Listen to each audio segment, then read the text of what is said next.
On the traditional dark web, talking the Tor browser, the Tor network, you have a large communication channel, forum type structure where individuals from different time zones can reference conversations days, weeks, months old, take part in those conversations. You have someone's screen name. That screen name becomes that individual's brand. You know by looking at the screen name what their skill level is, what their history is, if you can trust them, if they've ripped anyone off. If you can learn from them, you know that just by looking at the name. There are vouching systems in place, review systems in place, escrow systems in place, all with the singular purpose of establishing trust with one criminal and another when they don't know each other's real name, don't know what each other look like, and will never meet each other. That type of trust is the cornerstone of cybercrime on the traditional dark web. Now, marketplaces even layer it even more. You've got escrow systems that are built into place. You've got admins that can be trusted to do the right damn thing on the criminal side of things. You've got PGP keys. You've got sites like dark.fail that actually show the correct sites that you're supposed to go to, whether up or down. You've got darknet websites that tell you anything that's going on that might be interesting on some of these marketplaces and forums. Who's arrested, who's not, if anyone's ripping anyone else off.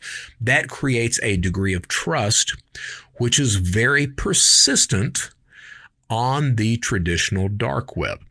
Telegram does not work like that. Telegram has a trust problem because trust on Telegram is largely developed through the rapport of the members in those channels. So you start bullshitting with a guy. That guy starts to like you, and based on how much he likes you, he starts to trust you. Needless to say, a lot of people get ripped off on Telegram. Current estimates, 50 to 70% of everything advertised on Telegram, criminal-wise, fake. It's simply a criminal trying to rip off another criminal. That being said, that other 30 to 50% that's real, that shit's a lot. A whole lot. Now, Quantum, what's interesting here, so Quandale reaches out to me, says that this individual, Quantum, had done an exit scam. He had taken everyone's money to the tune of $1 million, which is a lot on Telegram. He takes everyone's $1 million and he hits the road and no one hears from him. And this is one of the messages that was posted. He says, he posts this on the Telegram channels. Hello, everyone. I just woke up to around 100 messages and a lot of confused vendors and clients. We are 100% sure that Quantum has exit scammed. The losses are $1 million plus at this point. This is probably one of the biggest exit scams I've ever seen on Telegram. All the promoters and people who vouched for him cannot scrape together $1 million to return this loss. I lost over $50,000 myself. I purchased this page and was in the process of overtaking it to be able to run it myself. He told me his wife didn't want him in the game anymore, did not take that as a sign that he was going to exit scam. I will be figuring out what to do with this page in the next coming days. I am sorry to everyone who was affected. And he says, fuck Quantum. And if you are lurking, and he says to Quantum, if you are lurking on Telegram, which you probably are, you are a fucking scumbag. And he goes on down and continues to rant a little bit more. So Telegram is a really interesting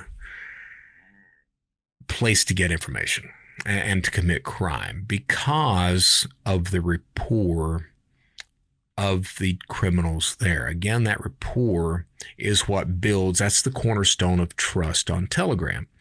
One of the things that's really interesting is that we have this thing called operational security on the criminal side. And what we mean by that is, are you sure that you're not doing anything that can identify you? So you're using proxy addresses or RDPs, something to shield your IP, maybe Tor or something like that, something that's hiding your IP. You're not showing your face. You're not giving your real name.